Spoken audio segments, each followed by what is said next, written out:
I think it's also critical to understand that, as I've been telling candidates who have come to see me, you can run the best campaign, you can even become the nominee, and you can have the election stolen from you.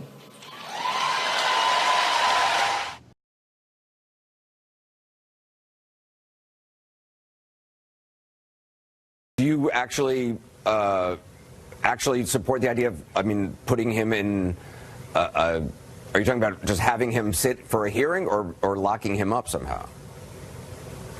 You have to have him sit for a hearing, and I think you have to have him locked up unless he agrees to participate and come to the hearing.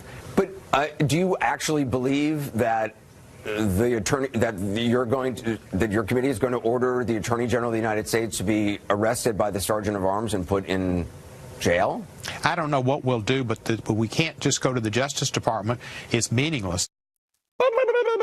They've lost their mind. Democratic congressman wants to handcuff, get this, the Attorney General of the United States, have the Sergeant of Arms drag him before the committee or to prison. No trial, no charges, nothing. Well, welcome to Saddam Hussein's USA.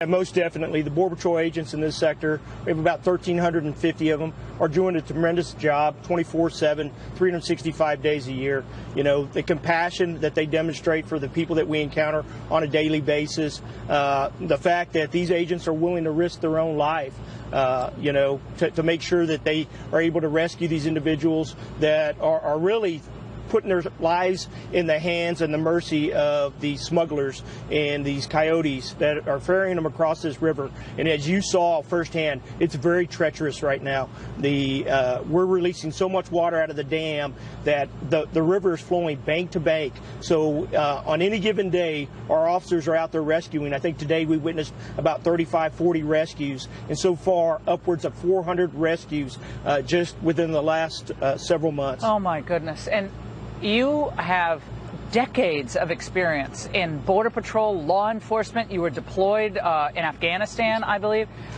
And to hear people who've never been here, who've never bothered to talk to a Border Patrol agent, speak of the mission as something less than professional and compassionate, after seeing what your agents do, men, women, Hispanic, white, from all walks of life, I got so enraged because of the maligning of your agents. Your reaction to that? Yeah, we hear quite often that, that they demonize the Border Patrol and our agents that are performing this mission each and every day. We're vested in these communities all across the 2,000 miles of the southwest border and on our northern border in our coastal sections. And so for us, this is what we live and breathe. I've been doing this 28 years, have been deployed to Afghanistan twice, have worked the southwest border from San Diego all the way to the mouth of the Rio Grande in Rio Grande Valley. And I can tell you that I've never seen such a dedicated workforce, 19,000 strong. We're 2,000 under where we need to be just to be able to perform that mission each and every day at the adequate numbers. And then when you see sectors that are overwhelmed and over capacity, over 7,000 people in Rio Grande Valley right now, we have about 500 or 600 people in our custody here in this sector. It's just you don't really have the taxing. Facility for it. We're going to get into this later in the show, but I was able to get into the processing center and seeing people being processed. There's no kids in cages, all of that, a total lie. But I did see, there's a period of time where they have to be processed. You have to know who's coming in. You can't just release them, but they are having to be released into the community, correct? Yeah, so the family units that we're encountering, which is a big portion of the population that we're seeing across this river right now, those folks are going to get processed and potentially released within 48 hours or 72 hours. And so that's happening through most of the border communities along the southwest border. And it really is also taxing on the non-governmental organizations, these faith-based organizations in these communities, because we are the entry point. And most of the individuals that we encounter, they're not coming to stay on these border communities. They're making their way inland into the interior. Yeah, just so our audience has an idea of how all-encompassing your jobs are, here's the list of some of the things that the Border Patrol is doing, okay? We have investigative, of course. We saw that enforcement. We saw rescue ops. We saw that today. child care. That's why you went into the Border Patrol. You should have just opened up a child care. Medical care, processing, and of course detainment. I also want to place, this is a tweet from a politician, and Joaquin Castro, his name is. We'll put it up on the screen. And this was quite a shock. There are no words for this horror. Our country will look back at this dark chapter in our history when our own government disregarded the humanity of children because of their race and national origin. And he was reacting to the horrific decisive action that he did. And so instead of commending our Border Patrol agents for going out there and protecting this border, you do have some folks that will try and malign or maybe say some negative things about those of us that are performing this mission. But I can tell you that it's not going to deter us from executing what we think is probably one of the most important national security missions, certainly a border security mission, and then a humanitarian mission that has to be done also. Yeah, I mean, and your agents have children of their own.